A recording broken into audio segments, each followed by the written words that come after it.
Playing solo in Apex Legends can be a horrible experience, needless to say.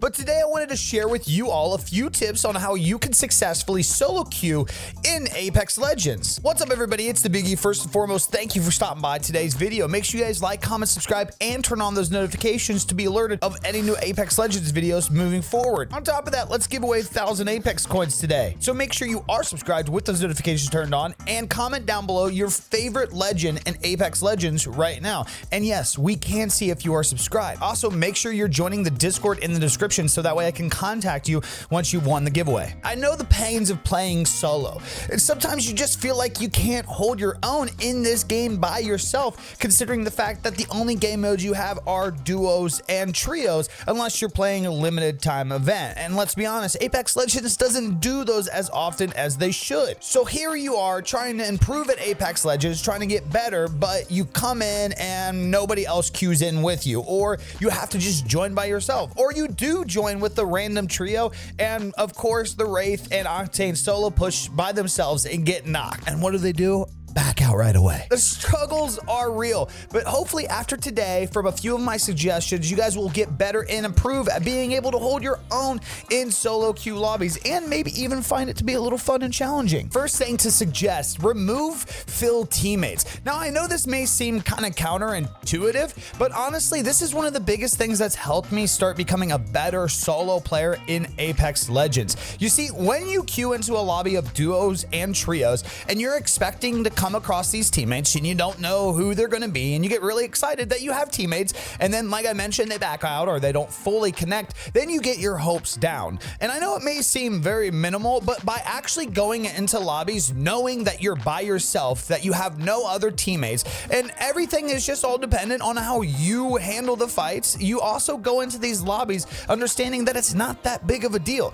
It is just a video game. It may be a little scary at first that you're going to be going against 1v3, but when you have no other teammates, you die and you go again. You don't have anybody relying on you if you want to back out once you get downed. If you're in pubs, it's not like you're losing anything. You're just here to play a game and get better and try to get that champion spot. And I can guarantee you, if you are a solo queuing type person, by doing the no fill teammates options, it's going to put you long term in a better position to be able to handle yourself more. So whether you're solo queuing by yourself in no fills or matching up with a random duo or a trio, the following things will help you be a better individual fighter in itself. If you're solo queuing, you're going to need those weapons that can handle a full 1v3 push. Typically, if I'm solo queuing, I'm looking for those weapons that stack well together. That's why I actually recommended the R301 and CAR, for example. Having those ammo types be the same, having those spray weapons, good at hip fire, good at medium and long range. Having a weapon combo that can help keep a third party at bay at distance, but also have so much control to slow down the individual push will be crucial in winning those 1v3s. Because at the end of the day, if you're solo queuing and your team's not too reliable, you can have their help, but you're probably going to have to do a lot of 1v3s. Am I right? So once you've found that weapon combo that you think you could use between a couple people, something that has good range, maybe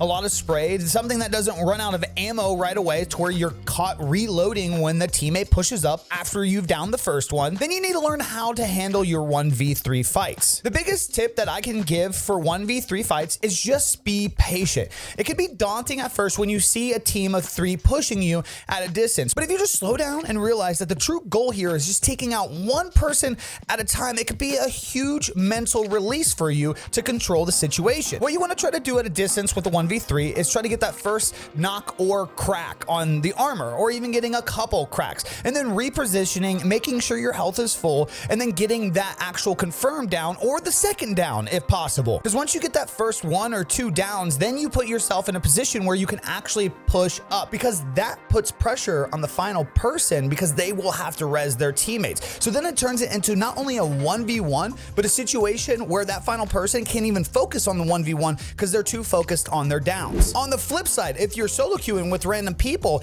and you are in a 1v1 situation or even a 1v3 situation, unless you can really stick the res, you're better off off handling the fight in kind of an opposite transaction, making sure you pluck one person off at a time. And this is something that you're gonna have to do if you're solo as well. One of the biggest things you could do at close range combat is kind of lure one person in one at a time. So you can drop that first one and then kind of back off and heal a little bit, and then drop a second one and back off and heal again. And then next thing you know, it's that 1v1. And then by then, the final person that's up 1v1ing you doesn't want to get embarrassed. So they're all nervous because you've taken out the first two teammates and you already mentally have the upper hand. So when it comes to 1v3s, take it slow. Try to make that one pick at a time, whether it's at distance or at close range. And remember that these fights are also a mental game as well. So keep your clarity. Now, let's say that you don't want to do some no-fills and you're improving at the game, so you really feel like you could hold your own in lobbies with random fills. How do you get your teammates to respond / move with you? Or how do you trust that maybe you should move with your other teammate? Obviously, one indicator is when you're going into the game and you can see your whole entire squad. Maybe pay attention to some of the banners. If your other teammates look like they are cracked animals at this game, maybe they have badges that are way better than you, maybe you should just shut up and kind of follow along and work with your teammate. But if your teammates have no indication that they're actually a good player and you can't really build that trust unless they're having communication with you, just follow your gut. If naturally you feel like your team is pushing something that they shouldn't be pushing or isn't following you, is taking too long to loot,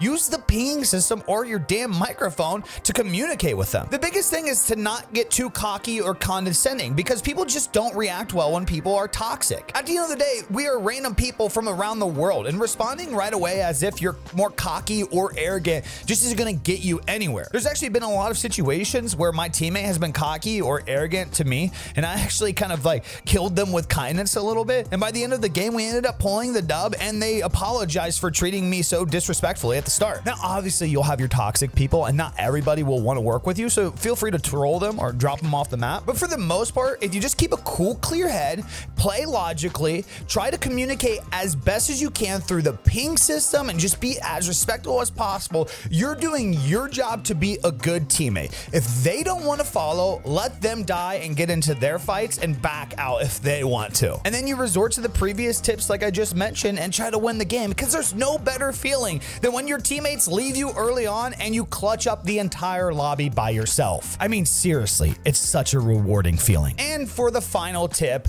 go back and check out your footage. Analyze what you're doing right and wrong in situations. As you guys will see from today's games, I actually don't win either one of these games. I hold my own very well in these lobbies. I dominate as well as I can, but I just lose out in those final last fights. And I go back and I check the mistakes I made. I see what I did wrong. I see the mistake of pushing a dumb fight in that situation, or not being more aggressive when I should have been more aggressive to help the other teams fight another team. Learning from your mistakes is one of the biggest things that's going to make you not only a better player, but just an overall better person in life. You learn through failures. That's just how things are. So by following these tips today and just paying attention to the right and wrong things that you do in your fights, I guarantee that you will find solo queuing in Apex Legends more enjoyable. One last thing for all you amazing supporters is I'm going to start giving back big time on this channel every single month. 5,000 to 10,000 Apex coins big. Now this is going to be for the members of the channel. You can join the Thick Members Club